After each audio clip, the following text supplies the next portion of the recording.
KLVX, Las Vegas, Nevada. Portions of the following program on KLVX contain material some viewers might find objectionable. Channel 10 does not recommend it for the very young or the immature.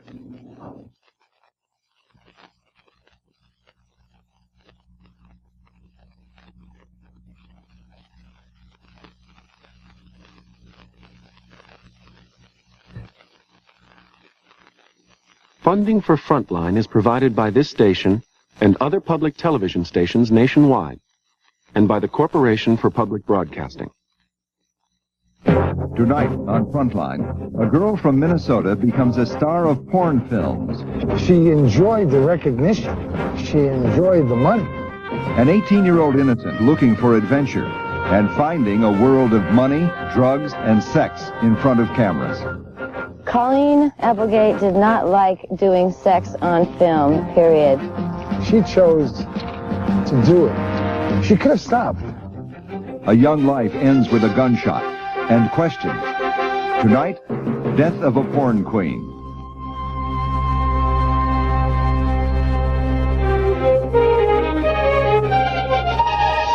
From the network of public television stations, a presentation of KCTS Seattle, WNET New York, WPBT Miami, WTVS Detroit, and WGBH Boston. This is Frontline with Judy Woodruff. Good evening. This is the story of an ordinary young woman who wandered into a strange world and died. It's also about dreams, values, choices, families and children, and drugs. And it's about pornography. Not pornography's effect on those who see or hear it, but about some of the people who work in that industry and its effect on them. The program contains some partial nudity and graphic scenes and language which may offend some viewers. It is not suitable for viewing by children. We recommend parental discretion. The program is called Death of a Porn Queen, produced for Frontline by Andy Greenspan, directed by Paul Henschel, and reported by Al Austin of WCCO-TV in Minneapolis.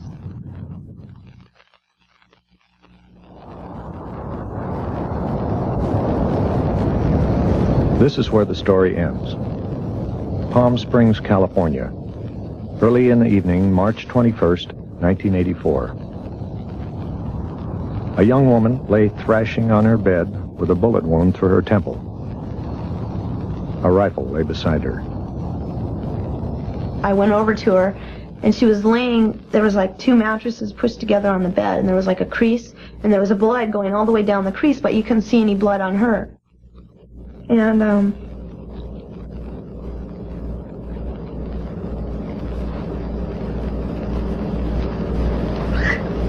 her condition was hopeless. She was comatose, and she was going to die. Hey, Elmer, could I have the gun on the Applegate shooting, please?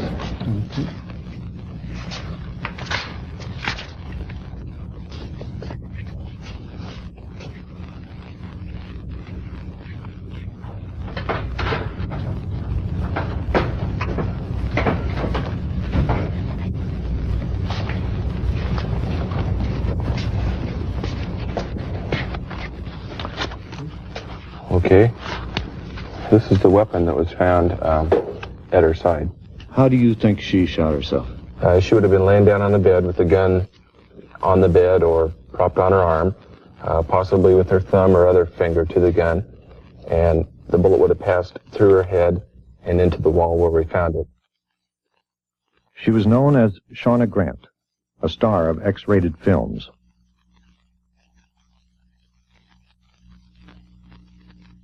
Her real name was Colleen.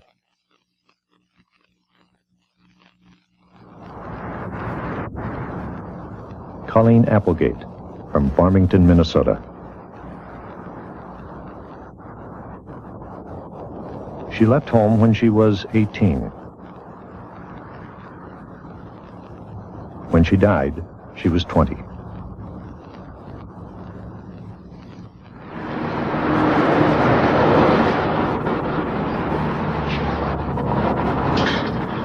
Colleen lived here for a while, an apartment house near Hollywood. In the spring of 1983, a few months before her death, she suddenly moved out. I wonder if she left anything here. Yeah, I have some things that I was to send to her mother, but I never did. You're welcome to them.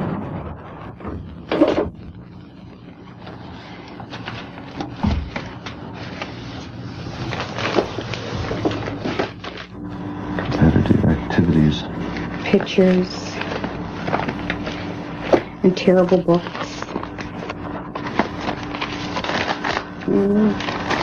Just a lot of pictures. What's this one? She was very pretty. Very pretty. That's a beautiful picture. Yeah. Mm-hmm. Is that what she looked like? Yeah. Yeah, her hair is long, but a little bit longer than shoulder length, blonde, like strawberry blonde, very pretty. And these are just, you know, I guess her high school things. Diploma. Yeah. Diploma. Letters, school letters. I guess they're for cheerleading.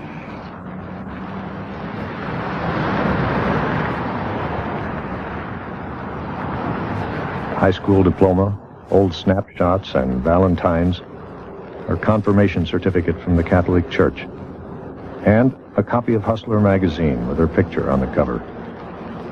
These are like the belongings of two people, as though Shauna Grant had kept Colleen Applegate's things, dragged them with her from place to place, and finally left them behind.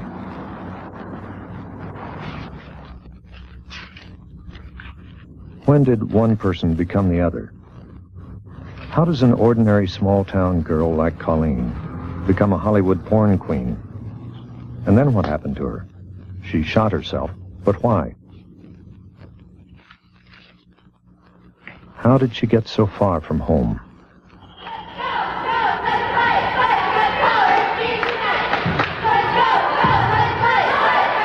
She was an everyday girl, just like everybody else. She was in cheerleading, I was in cheerleading. Teresa Sickinator was one of Colleen's closest friends from the 6th grade on. She always appeared happier than she was. I remember that she's so unpredictable. You never really knew what she was thinking. You never knew what she was going to do next unless she shared it with you. Colleen was more private or more inside of herself, I think, than our other kids have been. Colleen Applegate's parents, Phil and Karen, still live in southern Minnesota. Recently, they divorced. I was very strict with Colleen. To me, right's right and wrong's wrong, and still is. But as long as it doesn't go too wrong, they're going to do what they want to do anyway.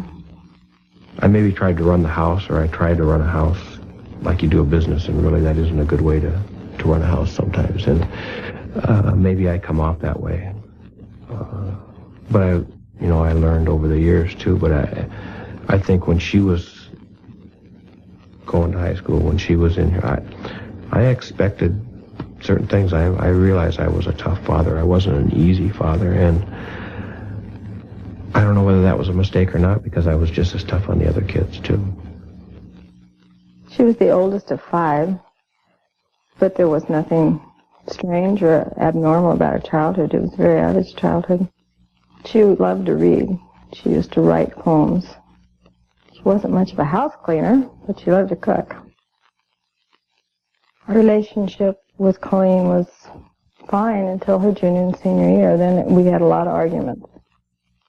At about that time, she began to date a boy named Mike Marcel, who was 2 years older. She started liking boys, showing it, and she knew that she could get almost anyone she wanted to. I think that's when she really started liking boys. Is this our graduation year? Colleen? Yeah, because it's 81. 81. Yeah, okay, this is the year we graduated. And she wrote on the back page, Brenda, it's been a long time, hasn't it? Like 2 of Colleen's oldest friends live now in Southern California, Brenda Rosenau and Colleen Hayer. They grew up with her. Both went to California at about the same time she did and stayed in touch with her to the no end. matter how far we are apart, we'll always be close at heart. And we'll always keep in touch, even if one of us ends up in dumbfuck Egypt. But anyway, I think I've used up enough space. Be good, Brenda. Keep smiling and don't do anything I wouldn't do. Love, Lena.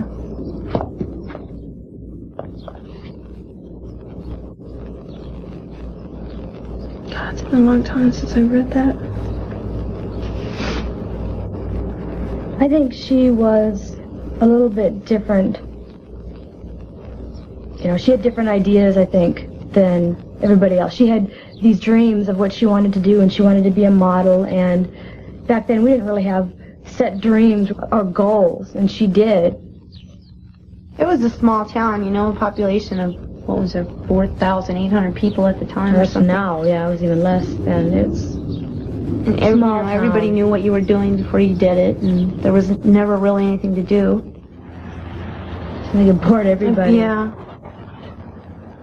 Colleen stayed in Farmington a while after high school, working first as a cashier, then as an employee of the telephone company.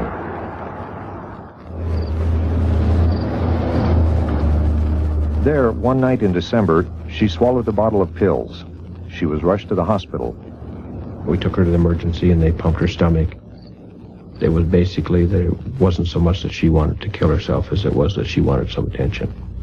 And she thought that was a way of getting it. Did you and Colleen ever talk about it?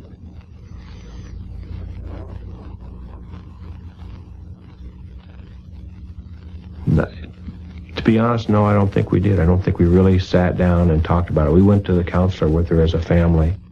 And then they had one group session, and with the whole family. And I was in, all of us were in there, and they tried to get us to talk. And of course, we're all sitting there looking at each other, nobody's saying much.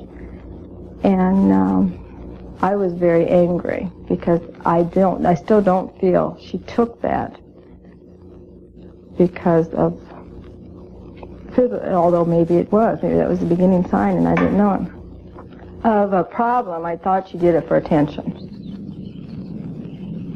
After she took the pills, living in a small town can really be the pit sometimes. A lot of people were talking about it, and a lot of people were on her case. She wanted to get out of here. Colleen and her boyfriend, Mike Marcel, headed west. Why do you think she went to California? To be somebody.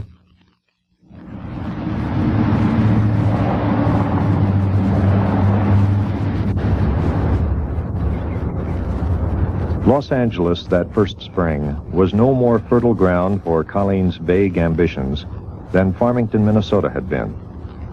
All I know was that I had talked to her a couple of times and neither one of them were having very good luck finding a job. And Mike was getting real upset and he wanted her to find a job because he couldn't get a job.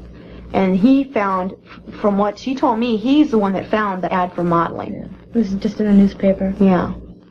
It's 2 girls, 1 guy, simulation. Yeah. There's no colored guys. Hello? Okay, he needs you at 10 a.m. Friday.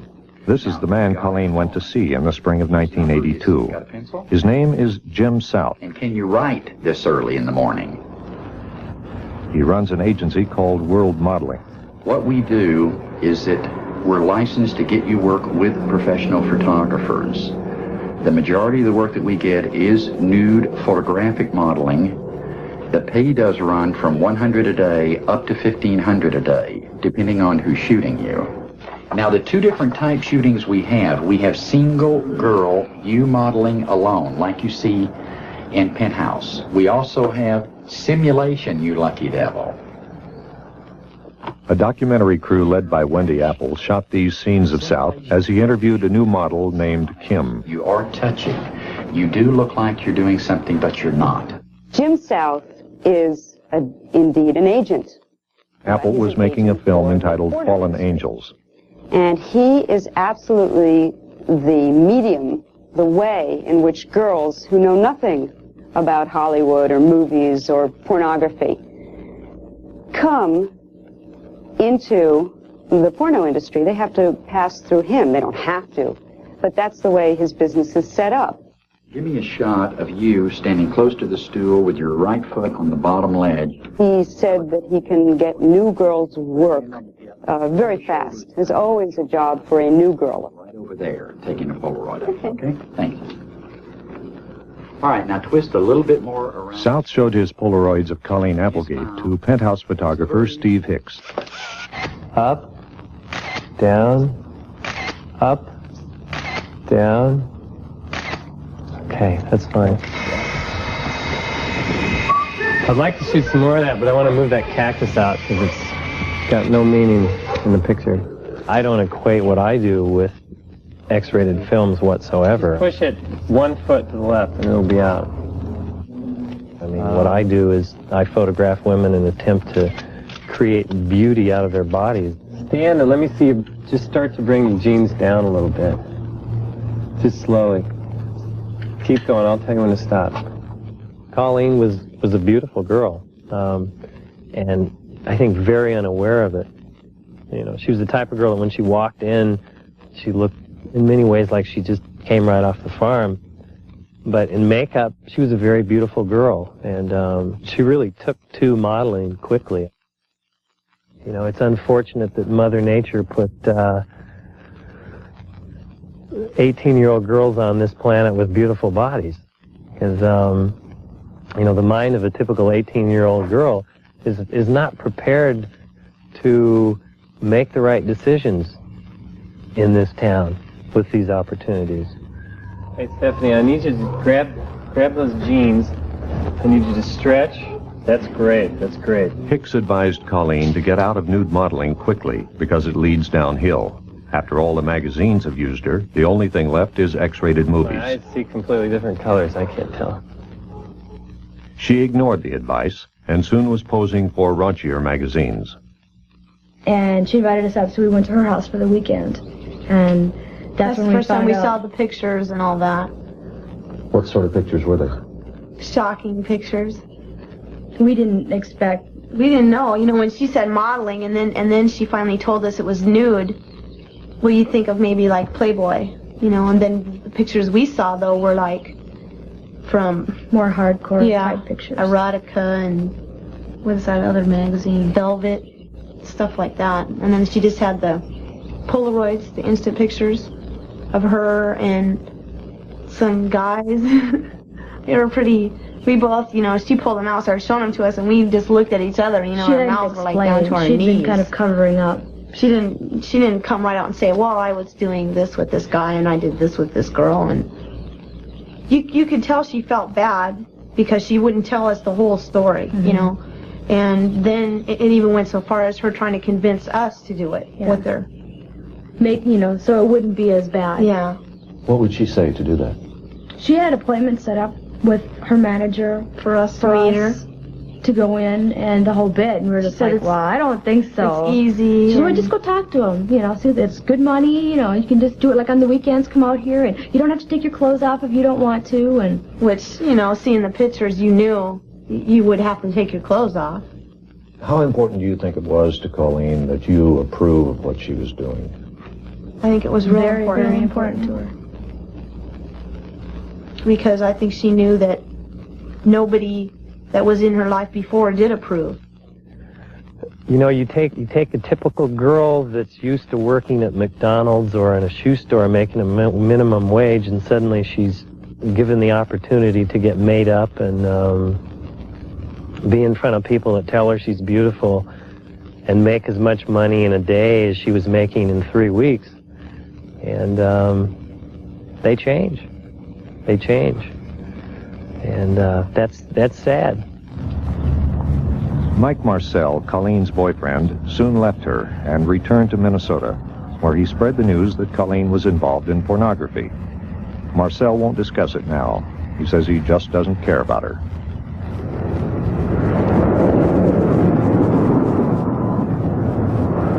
The Applegates heard the stories about their daughter and flew at once to Los Angeles. We knew that she was working through this world model agency. So we went up to the offices up there and saw Jim South and saw what was going on. We asked if Colleen worked for him, and he said yes. And then he said, well, she's right in here, and he threw this book at us. And you opened it up and there was nude photographs of Colleen among other girls, and I guess you could come in and pick who you wanted to model for you, and that's how they... And we said, how can you let an 18-year-old girl involved in this? Well, she's 18 and she's of age and consent and blah, blah, blah. They wanted her to come home, and they were like ordering her, you know, giving her no choice, which I think was a mistake because she didn't listen to them in high school. Why would she listen now? Did that cause a rift between you? Yes, I didn't hear from her for, it doesn't seem like eternity, but it was probably 2 months. Didn't hear a word. And I didn't know where to call her. I mean, we left there. And then all the way home, I kept saying, why did we do that? We could have, you know, found out where she was living, found something. I didn't know how to find her. Okay, I'm at 4523 Van Nuys Boulevard. Now, it is a small office building. It's Suite 203. By this time, Colleen had posed for almost every men's magazine. Could you come in tomorrow? Well, what's convenient for you? Producer Wendy Apple happened to be filming in Jim South's office when Colleen dropped in. 1:30, that's when I get back from lunch. Okay. Have a good time, and I'll see you tomorrow. Bye-bye. Okay. Well, you and I are going to undress, and we're going to... You don't have enough money. Just be nice. Who doesn't have enough money? You don't have enough money. We're modeling. Okay. What's the name of the paper, please? You saw the ad in. Colleen was in South's office again when an adult film director named Bobby Hollander came in, looking for actresses for his next film. Bonded agency. I wanted to use new girls who were just making the turnover. I didn't want to use a first-timer. And Colleen had done a piece prior to Paper Dolls, just one. We sat and talked, and she was wearing jeans, no shoes, and a sweatshirt, and sitting on a tabletop. And I just got good vibes from her, and she received good vibes from me. And I said, this is going to be easy. It's all a matter of dollars and cents now. She said, well, I don't know about that. I said, well, what you don't know about, don't be ashamed to ask me. Because I like you. I don't want to take you to bed. Let's be friends. And in this business, she felt, wow, there's somebody that doesn't, you know, want to grab me. I've been in this a while. Those days they're past me already. You know, you don't have to sleep with anyone to get in the film. You have to sleep with them on the film. Shauna, how old are you? I'll be 20 in a week. You'll be 20 in a week? Mm-hmm. I thought you were going to be 19. No, I am 19. I'll be 20. And how long have you been a paper doll? Paper doll? A model, a cover girl, a centerfold? About 2 months. 2 months? Mm-hmm. Did anybody twist your arm to get into the business? No, not at all. It was all my idea. Really? Uh-huh. What color? This is a scene from that first film Colleen did with Bobby Hollander. I can't see. He renamed her Shauna Graham. Oh, yeah. She was not 19, but 18 at the time. Are you still a virgin? No. Are you kidding? How old were you when you lost your virginity? Almost 17. Almost 17. You almost lost it, or you did lose it when you were I did lose it when I was almost 17. I said to her, you have the capability of being a star, an overnight sensation. Because one day, and it's going to happen fast, once they put a little makeup on you, put some high heels on your feet, and stockings in a garter belt, like they do in the picture layouts, the public's going to fall in love with you. Bobby could talk a nun into doing a porno movie. Laurie Smith is a veteran adult film actress and makeup artist. She became Colleen's closest friend. After Colleen died, Laurie gave up acting and moved away from Los Angeles. You know, I always look like such an elegant lady on film, and I'm still like a little kid. I'm a little tomboy in my real life, and I never changed from the day I came from Huntington Beach. I'm still a little beach bum girl. I love it when you touch me there. When I touch you where, Chuck? But on movies, I was a give me a whip and put some makeup on me, and I could say lick my boot to anybody. Is there anything else you'd like? Laurie transformed Colleen. When I first met her, she was frumpy, schoolgirlish, wore funny clothes. I thought they were funny clothes. I called them funny clothes. And plain, and didn't know about makeup, never really wore makeup. And just kind of, you know, like this kind of a person. Production stills, here we go. Oh, you want me to go? Let's see a pose. Then, after I was finished with her, her shoulders were back, and her back was arched, and her chin was up, and she'd flip her hair around, and she became sexy. She became Shauna Grant. She looked like peaches and cream, nude. Naked peaches and cream. And that was that Minnesota upbringing. This is the farthest I've been away from home, on my own.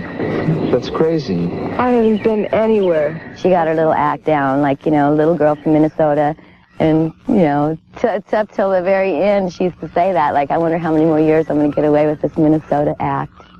We would tell her, well, you know, if you want to get out, choice, really. You can come stay with us. We'll find you a job. You know, letting her know that that wasn't the only thing that there was for her. We couldn't tell her what to do. She was happy doing what she was doing. We were her friends. All we could do is back her up. Well, when you invited her to come live with you and to get a good job, what did she say? She always told me, well, what could I do? She goes, I can't do anything. I can't type. I can't do this. I can't do that. You know, she always was not really putting forth the effort. Yeah. Making up excuses. Well, I can't right now. I have this coming up. It pays real good. You know, and see, that's just it. Nothing that she could do would compare to the money that she was making. And I think that was a big issue. Before I blast off my mouth and go any further, let me introduce you to one of the stars in the business, Miss Shauna Grant. Hi, Emma. How you doing? Thanks for the intro. Bobby told you that you can write to me, and I would love it if you wrote to me. I will send you a picture, and I will autograph it. I thought she was adorable. I thought she was cute. And I took a liking to her. I wanted to see it happen, where she got what she deserved, where she wasn't abused. Any mind tricks she used to get through those sex scenes? No, we just get high. We always got high before we did it. Oh, there's something else I want to do. Colleen had begun to use cocaine.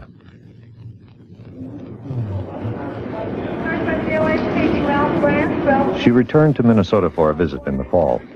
Her friend Teresa met her at the Twin Cities airport. She got off the plane and she wasn't really Colleen, the Colleen that I knew. She seemed very uppity, you know, a little jumpy. She was a little anxious. And first thing she wanted to do was go into the bathroom and, you know, get a snort of coke. Her eyes looked wild. She wore a lot of makeup. And her hair, she always was very fussy about her hair. But it was just brushed. It wasn't really fixed. She just looked hard. She just didn't look herself at all. The subject of drugs, I guess I brought the subject up. I said, I hope you're not involved and stay away from all this cocaine and things like that. I said, you really don't need that.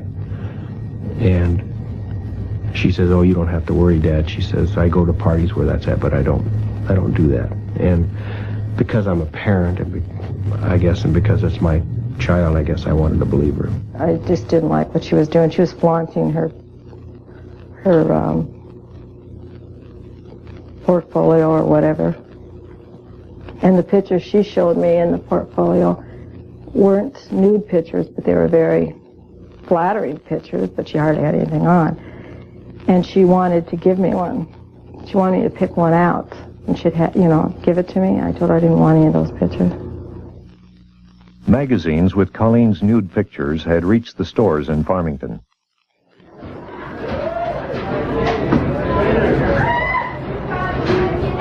In the high school, Colleen's younger sister found one of those pictures taped to her locker. Colleen had become not a celebrity, but an embarrassment. She went back to go to a friend's wedding that was one of the girls that hung around with us. And she was kind of worried, and the things they were saying, and the girl's mother wouldn't even let her in. She wouldn't let her in the church. They didn't want her around.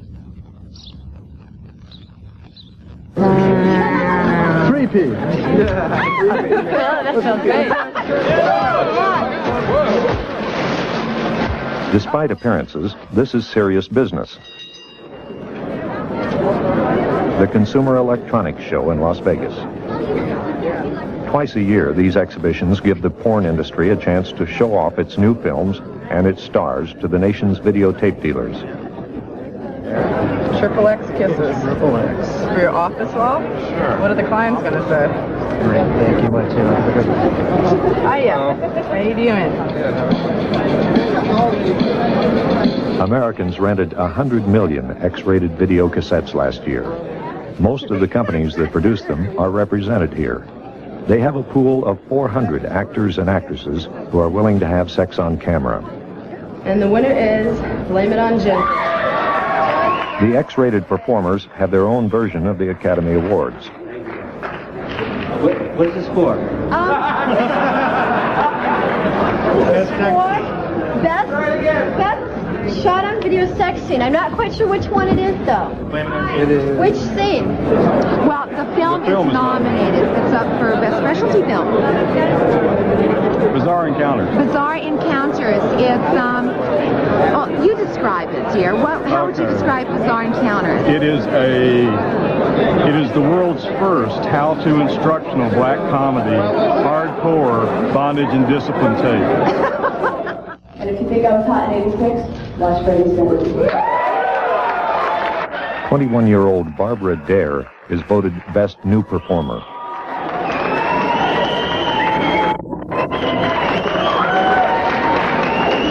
I went home, and one day a girlfriend of mine that I've had for a long time was acting different.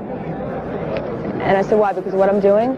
And I just told him, I said, when I come, point blank, I said, when I come back here in a couple years and I've over $100,000 to do what I want with and open up a business, and you shits are still doing the same thing and sitting in this bar doing nothing, I said, then you'll talk. Jeanette Littledove is another newcomer to adult movies.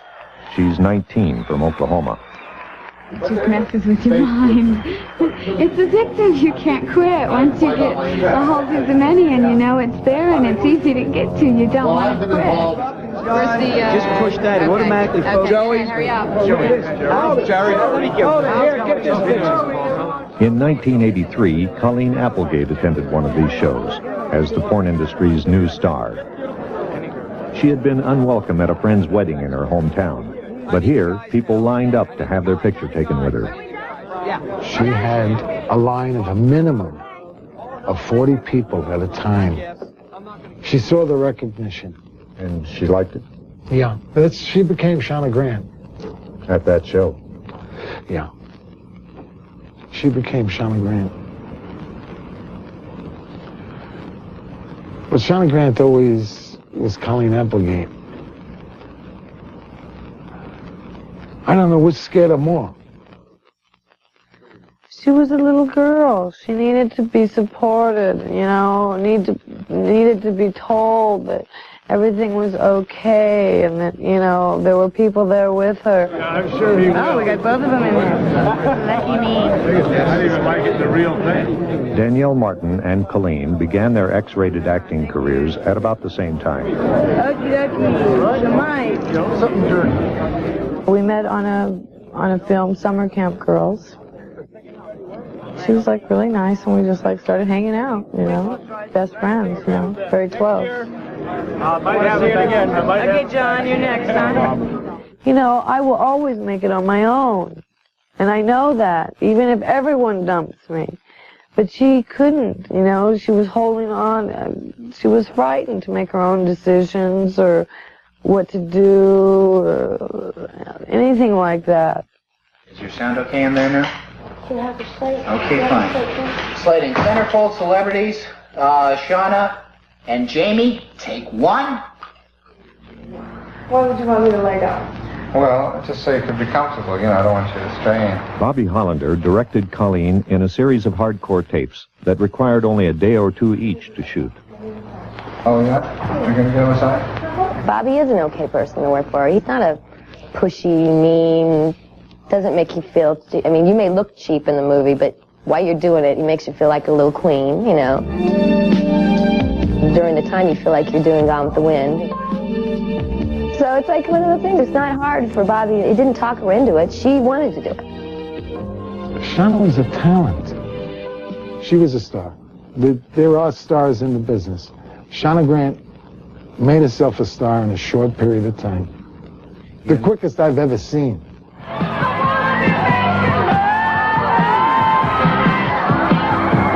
Colleen's movies and modeling paid her almost $100,000 in 1 year. She spent most of the money on cocaine. She needed it like you feel like you need it. You know, it's a security blanket. I mean, we just like to do it. We did a lot, though. She and I mean, in that 1 year, in a year and a half, actually, that I really hung around with her a lot. Because we'd always go in on it together, and we always would buy a lot. I may have done cocaine with both of them. But on selling either one, I wasn't selling cocaine. I was a user. Did you give Colleen cocaine?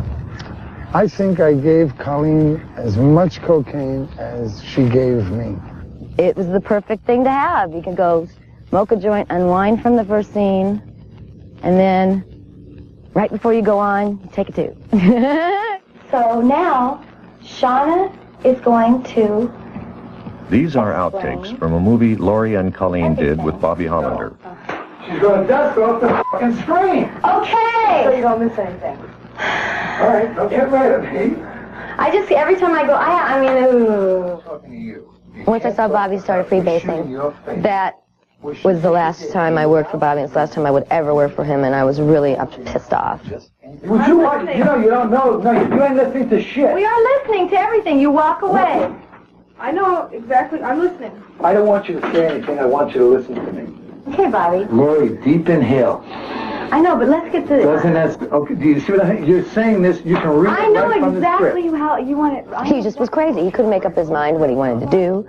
He had this script that he'd written probably when he was on his third day of wake, but it was so sadistically disgusting.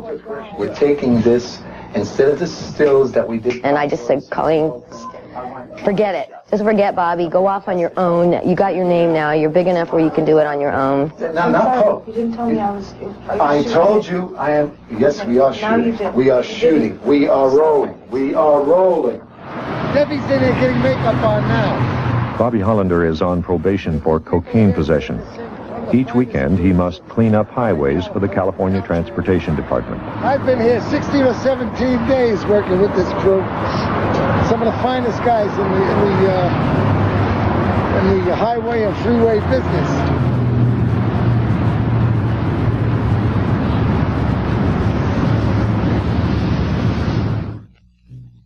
Colleen was making as much as $1,700 a day when sex scenes were shot.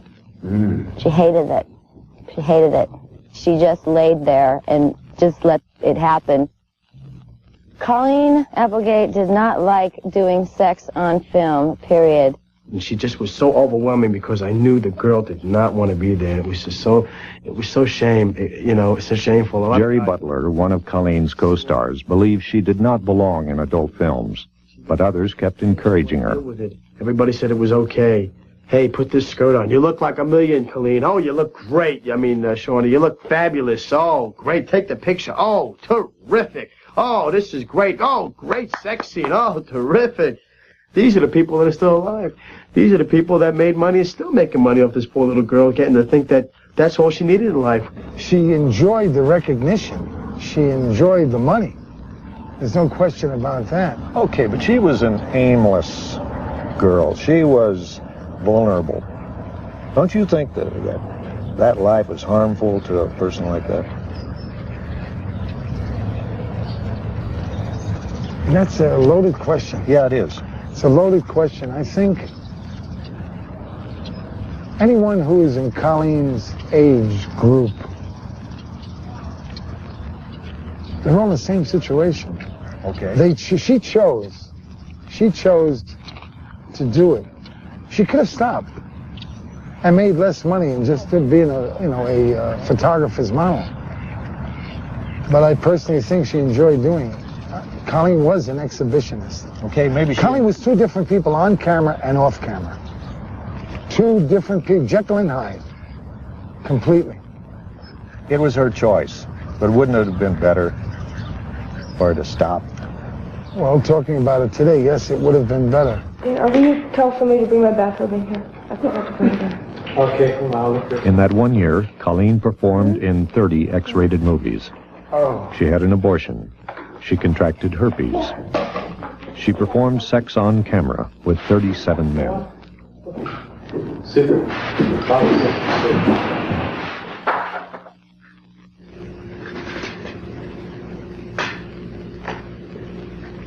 The thing I notice mostly about is how quiet it is here now. There used to be noise. There used to be life here. Jake Ehrlich is a former cocaine dealer. He returned to his home in Palm Springs, California this winter after almost 3 years in prison. It was just an empty feeling, you know, as if I left, you know, last week and coming back to absolutely zero.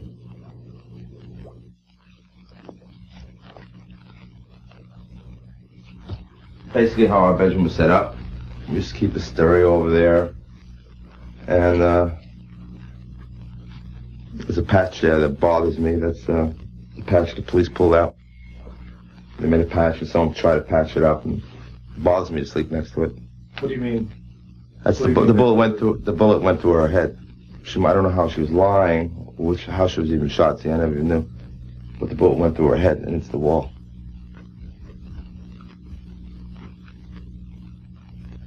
And some of her clothing is still here, not much, but I find a piece here and a piece there. Jake met Colleen in the spring of 1983 after he saw pictures of her in Penthouse magazine. I opened it up and I saw the section she was in. I said, this girl is gorgeous. This girl is for me. Bobby Hollander's her agent, and he'll come around. He learned that Colleen's manager was Bobby Hollander, one of his cocaine customers. And he brought her over, and this little girl with, like, this washed hair, you know, curling up, and a little Gumby t-shirt, and a pair of jeans. And I says, no, this couldn't be the girl. This girl looks 14, 15, 16 years old. But it was her.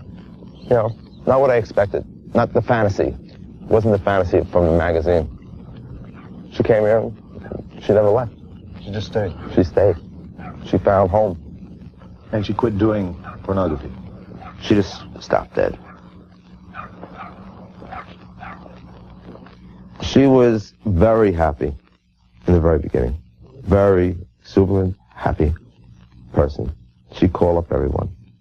I'm in love. I love Jake. You know, people would tell me, Jake, this girl really loves you.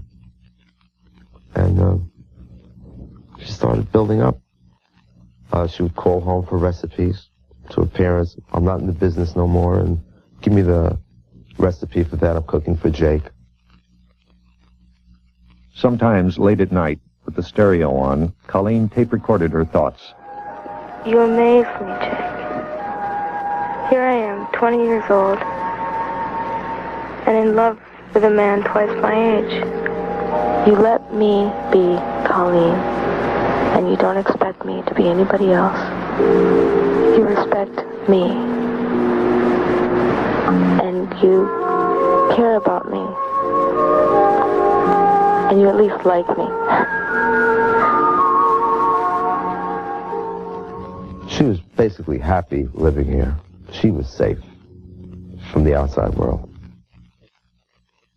Colleen stopped making adult films, but the people she'd met in that business often came to visit her at Jake's. There was always drugs around. It was like a nonstop party. Her friend Teresa came from Minnesota to see her once. Had people coming over. Well, I remember a bad experience at one of these parties that I was offered something I thought was a joint, and it was something called Jerry Lewis's Kids. It made you feel retarded. And that was the point that I decided I shouldn't be there. It scared the heck out of me. I believe Colleen was dependent on Jake for her habit, her drug habit, and because she had a beautiful house, She was very dependent on people. We just started drifting a little bit apart. You know, I couldn't supply her with the amount of attention she needed. She would follow me from one room to another. It's just something I couldn't take, you know. I just couldn't take it. So I just constantly push her off. Jake didn't know it, but Colleen had become involved with a college student during a trip back to Minnesota. He doesn't want to be identified. She just seemed like someone who had made a mistake, and she didn't want to be doing it anymore, according to her. And she was friendly and intelligent and pretty and fun to be with. We had a great time.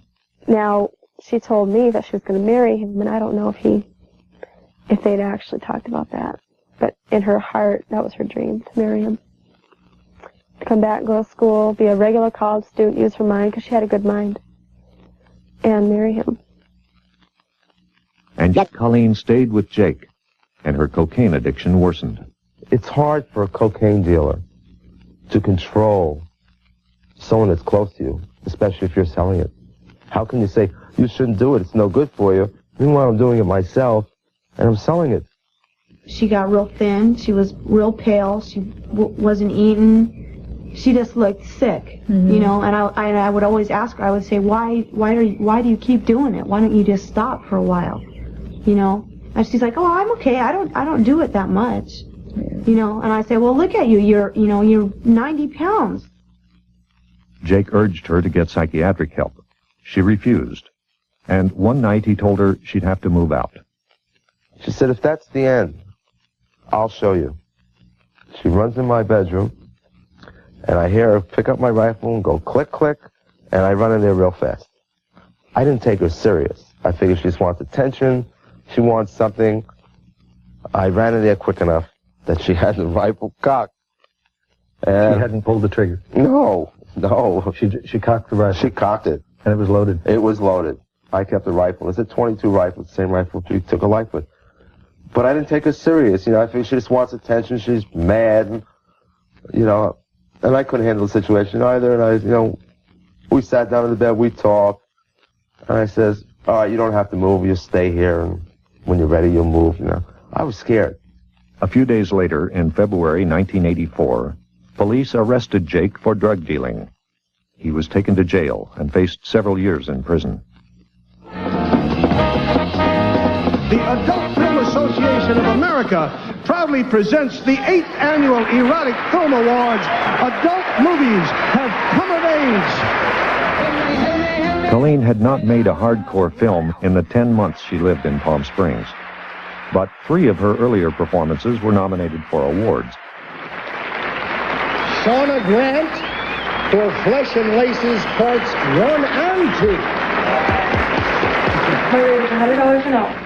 Are you worth that? Of course I'm worth that. You asked for a top model, you're going to get it.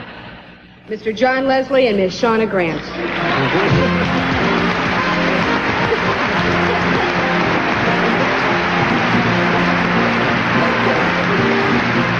She didn't win, but it must have been an exciting evening for Colleen. Francis Ford Coppola was seated at the same table. Best art and set decoration are Eddie Heath for The Devil and Miss Jones, Part 2. I'm gonna have trouble with this one, so it takes a while to say it. Colleen found she was still very much in demand. Do das. That night, she agreed to make another adult film and was to begin shooting it in 8 days. It was 7 days before her death. Superstar.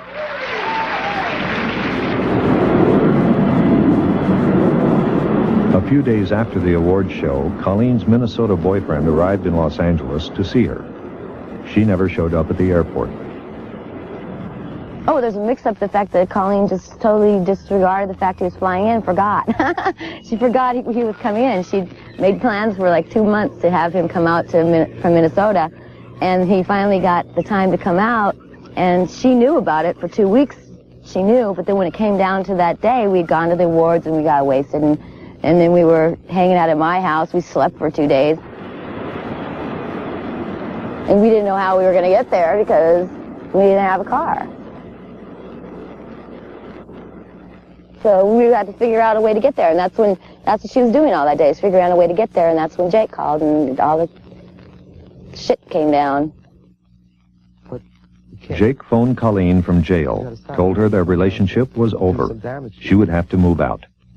I got the seed planted. My boyfriend's coming in town.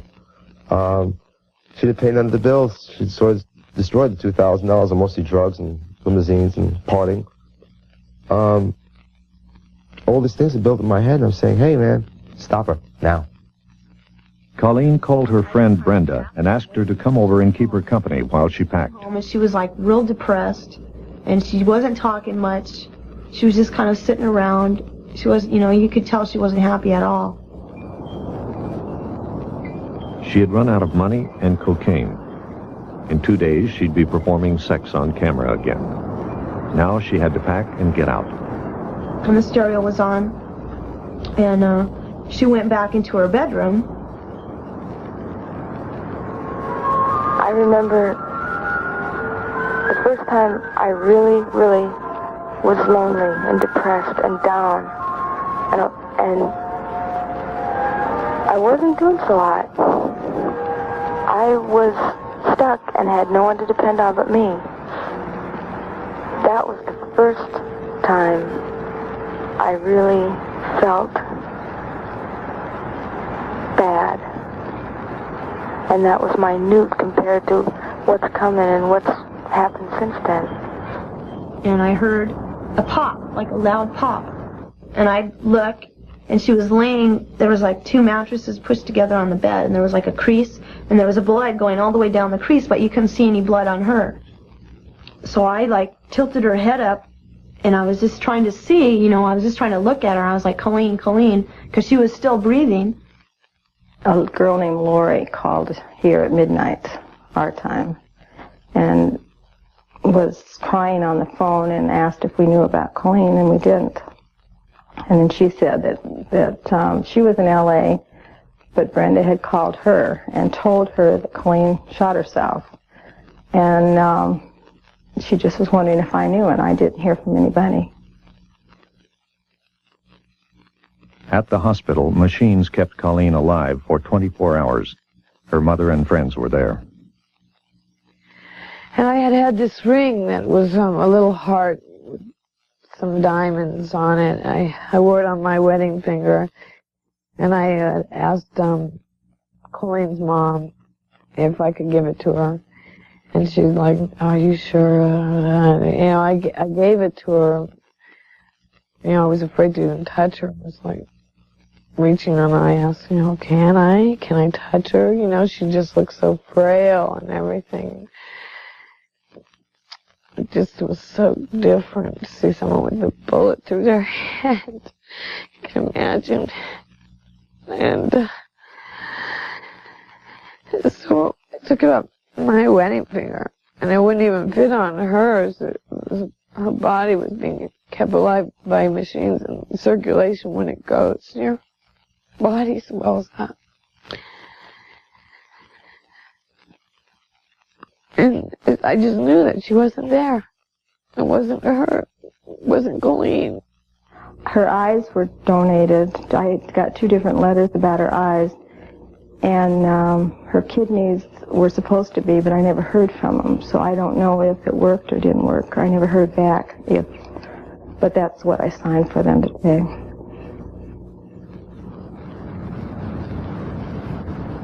Colleen Applegate went to California in March 1982. She died there in March 1984.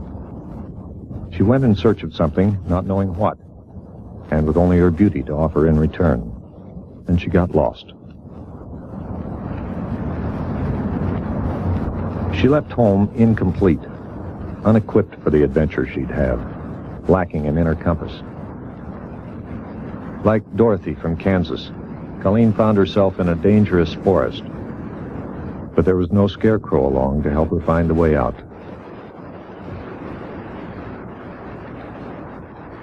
Maybe adults learn too much. Maybe we should all go back to being kids. Wouldn't it be wonderful to be a kid and keep the honesty? Be totally ignorant to hate and loneliness and disgust.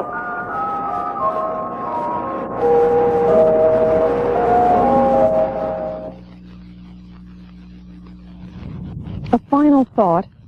The story of Colleen's life is singular, unique, unlike any other.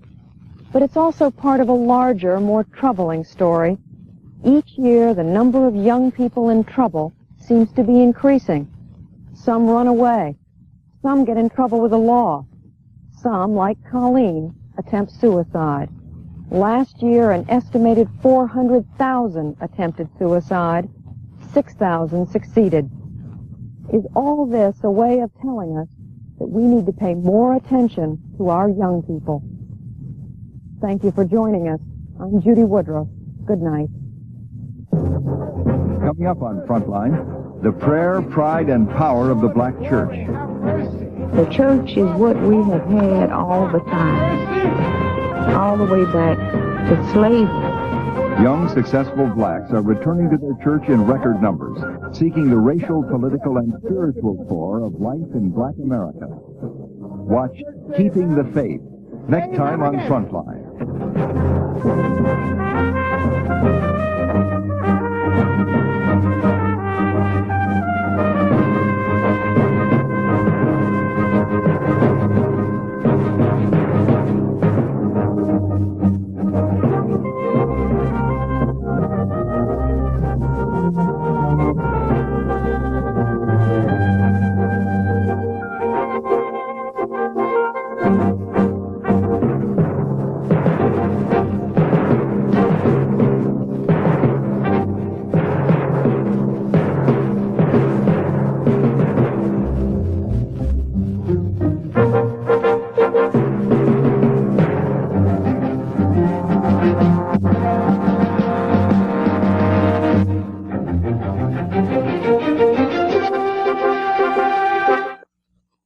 For a transcript of this program, please send $4 to Frontline, Box 322, Boston, Massachusetts, 02134.